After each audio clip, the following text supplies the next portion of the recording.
نحمده ونصلي على رسوله الكريم اما بعد فاعوذ بالله من الشيطان الرجيم بسم الله الرحمن الرحيم رب اشرح لي صدري ويسر لي امري واحلل عقدة من لساني يفقهوا قولي.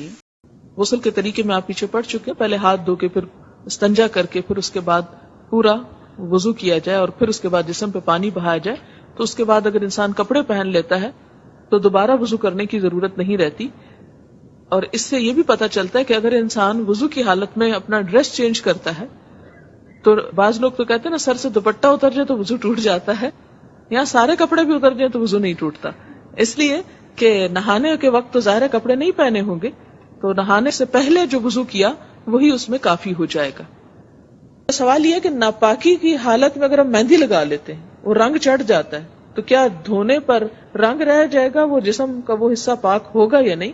وہ پاک ہو جائے گا. وہ کلر ایسا ہے کہ جس سے پاکی میں رکاوٹ نہیں آتی. کھانے کے بعد ضروری ہے کلی کرنا.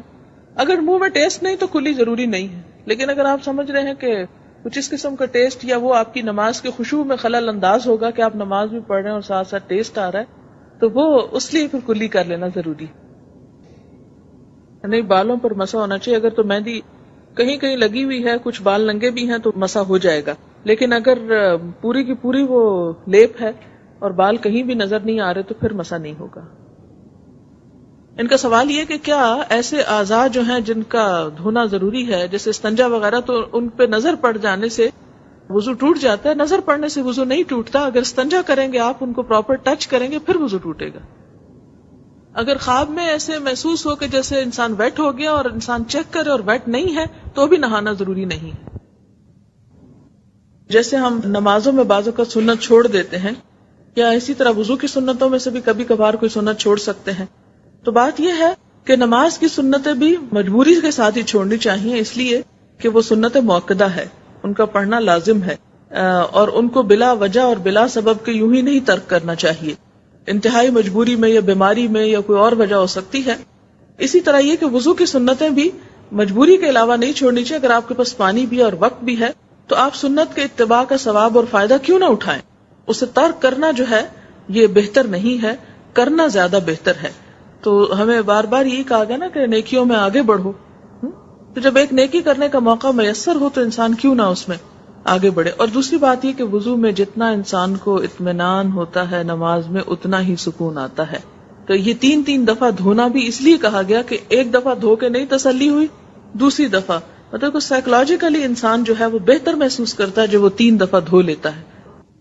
چلتے ہوئے آپ کے پاؤں کے نیچے چیونگم لگ گئی ہے، یا کوئی پینٹ لگ گیا ہے، یا کوئی اور ایسی چیز چپک گئی ہے، تو کیا اس کی موجودگی میں پاؤں کا دھویا جانا جو ہے وہ کافی ہے، یا اس کو اتارنا ضروری ہے؟ اتارنا ضروری ہے نا. کیوں ضروری ہے؟ اس لیے کہ پانی نہیں پہنچتا. یعنی 2 چیزیں ہیں، یا تو آپ مسح کر لیں یا آپ پورا دھوئیں اس کو. اگر آپ دھونے کا کہہ رہے ہیں تو پھر اس میں سے بال برابر بھی جگہ خشک نہیں ہونی چاہیے. اور اگر آپ مسح کرنا چاہتے ہیں تو پہلے ایک دفعہ دھو چکے ہوں گے، اور اس کے بعد آپ جب وہ پہن لیں گے تو پھر دوبارہ مسح ہو سکے گا. اور یہ کیوں کریں گے آپ؟ سنت سے ثابت ہے. لیکن ہاتھوں کا مسح سنت سے ثابت نہیں ہے. مثلا آپ نے تنگ آستینیں پہن رکھی ہیں اور آپ چاہتے ہیں کہ بازو پر مسح کر لیں تو آپ نہیں کر سکتے. کیوں؟ اس لیے کہ یہ ثابت نہیں ہے سنت سے. اور یہ تو کہہ نہیں سکتے کہ اس زمانے میں قمیضوں کے بازو نہیں ہوتے تھے. تو یہ کہنا بہت خوشنما ہوتا ہے کہ اس زمانے میں نیل پالش نہیں تھی، اس لیے نعوذ باللہ حضور صلی اللہ علیہ وسلم ہمیں سکھانا بھول گئے یا بتا ہی نہیں سکتے تھے. بات یہ نہیں ہے، بات یہ ہے کہ دھونا ہے تو پورا دھو، نہیں دھونا تو مسح کرو. کہاں کہاں مسح کر سکتے ہو؟ پگڑی پہ کر سکتے ہو، بالکل ٹاپ پہ اور بالکل پاؤں پہ، بازو اور دیگر جگہوں پہ نہیں.